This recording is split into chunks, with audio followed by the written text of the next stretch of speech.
The bank teller's voice was calm. That made it worse. "I'm sorry, ma'am. This account was closed 3 weeks ago." I stood there holding my daughter's wedding folder, the one with swatches of ivory lace tucked inside, and I felt the floor tilt under me. $42,000. Gone. Not stolen by a stranger. Not lost in some scam email. Closed. On purpose. By someone with my name on the account. By someone with access. There was only one other person whose name was on that account. My husband, Marcus.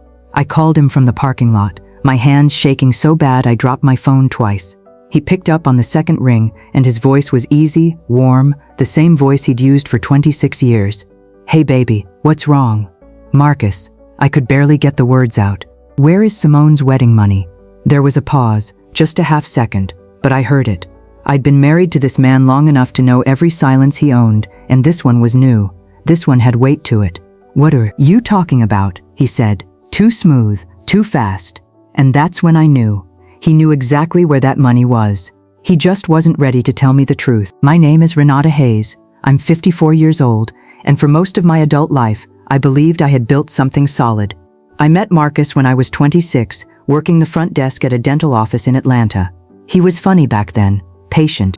He used to bring me coffee before my shift just so he could talk to me for 5 extra minutes. I fell hard, and I never looked back. We built a life together, a modest house in a good school district, 2 kids, my son Terrence, now 29, and my daughter Simone, 26, the one getting married in 4 months. I worked as a school administrator for 18 years. Marcus ran a small logistics company he started with his brother. Money was never extravagant, but it was steady. We saved, we planned, we did things the right way.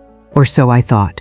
Looking back now, there were signs, small ones, things I explained away because that's what you do when you've built your whole identity around trusting someone. 6 months ago, Marcus started taking calls in the garage. Not the living room, not the kitchen, the garage, with the door shut, like a man with something to hide. 3 months ago, his brother Dwayne stopped coming to Sunday dinner. When I asked why, Marcus just said Dwayne was busy with the business. I let it go. And 2 weeks before that phone call at the bank, Marcus told me he wanted to open a separate account for business flexibility. I remember laughing a little. "Business flexibility," I said. "You've got the personality of an accountant tonight." He didn't laugh back. I should have paid closer attention, but I trusted him. 26 years of trust doesn't disappear overnight. It erodes slowly, one excuse at a time, until you're standing in a bank parking lot, wondering how you missed it. Simone had been so excited about that wedding fund. We built it together, dollar by dollar, over 4 years. Birthday money, tax refunds, my mother's inheritance, the small amount she'd left me before she passed. I remember telling Simone, "This is going to be the wedding your grandmother would have wanted for you." Now I sat in my car outside the bank, staring at Marcus's name on my phone screen, and I understood something for the first time. The man I married had a secret, and it was bigger than one bank account. I didn't sleep that night. I lay next to Marcus, listening to him breathe like nothing was wrong, and I made a decision. I wasn't going to accuse him again. I was going to find out the truth myself. The next morning, after he left for a supplier meeting, I sat down at his desk in the garage. My hands were steady now. Something in me had shifted from hurt into focus. I found his laptop unlocked. That should have been my first warning. Marcus never left anything unlocked. Maybe he thought I'd never look. Maybe some part of him wanted me to find it. I opened his email. There it was, a thread with the subject line, "Wedding account, tense-4 confirmation." My stomach dropped.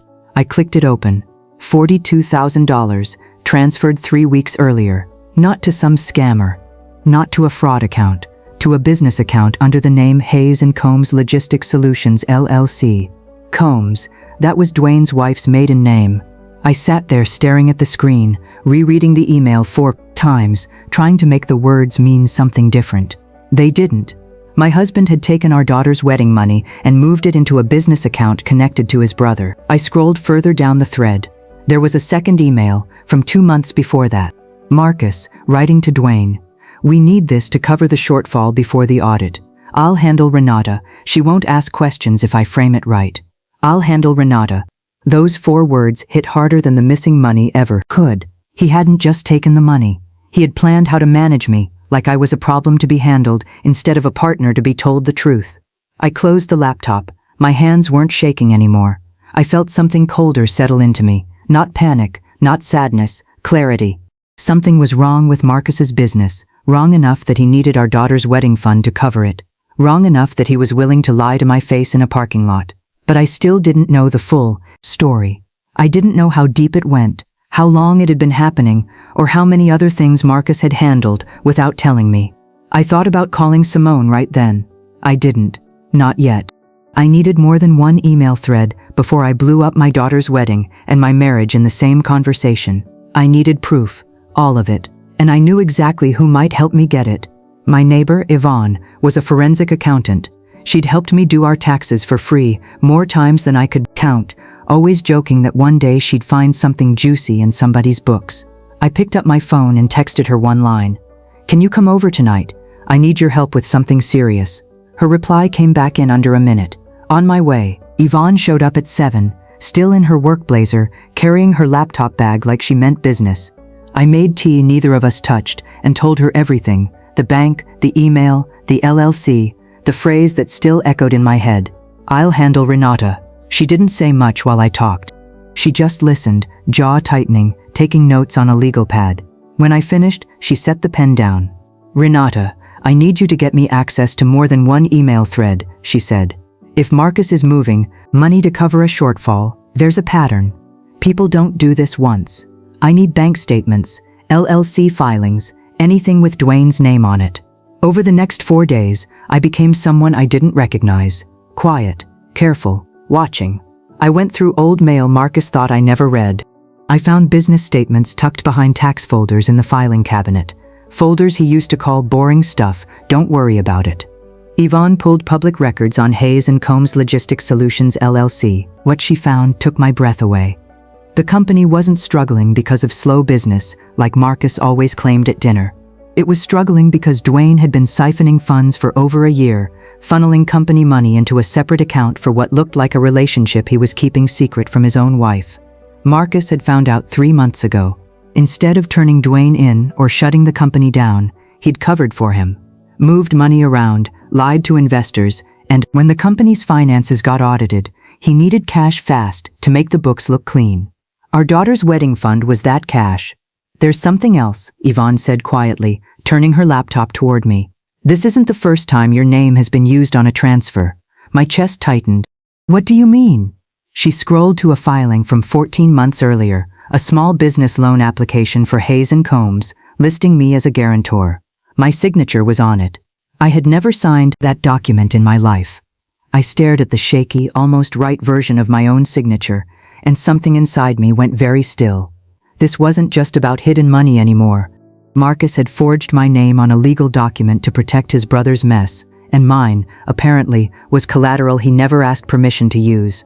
"Renata," Yvonne said gently, "if this loan defaults, they can come after your credit, your assets, possibly this house." I thought about Simone, picking out flowers for a wedding funded by money that no longer existed. I thought about 26 years of trusting a man who had quietly put my name and my daughter's future at risk to protect his brother's secret. I looked at Yvonne. "How do I get proof this signature isn't mine?" She smiled, but there was no humor in it. "That's the easy part. The hard part is what you do once you have it." I already knew what I was going to do.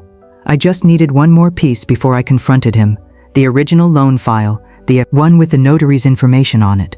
If someone had notarized a forged signature, that person had broken the law too. And I had a feeling I knew exactly where to find that file. In Marcus's office, inside the locked drawer he thought I'd never open. The locked drawer took me 3 days to open. Not because I couldn't find the key. I found it taped under his desk on day 1. I waited because I wanted to be sure of what I was looking at. Sure of what I was going to do next. Inside, I found the loan file. The notary stamp belonged to a man named Curtis Boyle, someone I'd never met, someone who worked 2 floors up from Marcus's old office. Yvonne ran his name and found something worse than sloppy paperwork. Curtis had been sanctioned twice before by the state notary board for improper verification of signer identity. This wasn't his first forged signature. It was a pattern, and Marcus had known exactly who to go to. I also found something I wasn't expecting. A second folder, older, tucked behind the loan documents. Inside were photographs, Marcus and Dwayne, 20 years younger, standing in front of a small warehouse with a banner that read, Hayes Brothers Grand Opening. A newspaper clipping was folded. Beside it, yellowed with age, about their father's construction company going bankrupt when they were teenagers because of a business partner who'd stolen from him. Suddenly I understood something about Marcus I never had before. He wasn't just protecting Dwayne out of blind loyalty. He was terrified of watching another Hayes family business collapse the way his father's had. He'd built his identity around being the brother who fixed things, who never let the family fail again, even if fixing it meant lying to his wife and stealing from his daughter. It explained him. It didn't excuse him. I called a family dinner for that Saturday. Terrence came, Simone came, glowing about cake tastings, completely unaware. Marcus sat at the head of the table, relaxed, confident, still playing a man who believed he had handled me. After dinner, I asked everyone to stay at the table. I placed 3 things in front of Marcus, one at a time. The bank transfer email, the forged loan document, the photograph of him and Dwayne in front of that old warehouse. The room went silent. Simone looked between us, confused. Marcus's face drained of color. "Renata," he started, "let me explain. You had 4 days at that bank," I said, my voice steady, quieter than I expected it to be. 4 days to tell me the truth before I found it myself. You chose to handle me instead. I looked at Simone. "Your wedding fund is gone, baby. Your father moved it to cover a hole your uncle dug, and he forged my name on a loan to make it happen." Simone's cake-tasting smile disappeared completely. Marcus didn't yell. He didn't deny it anymore either. He just sat there, staring at that old photograph of himself and his brother, 20 years younger, and still believing they could fix anything. "I didn't know how else to save it," he finally said. "The company. Dad's name is still on the building, Renata. I couldn't let it fail again." "You didn't save anything," I said.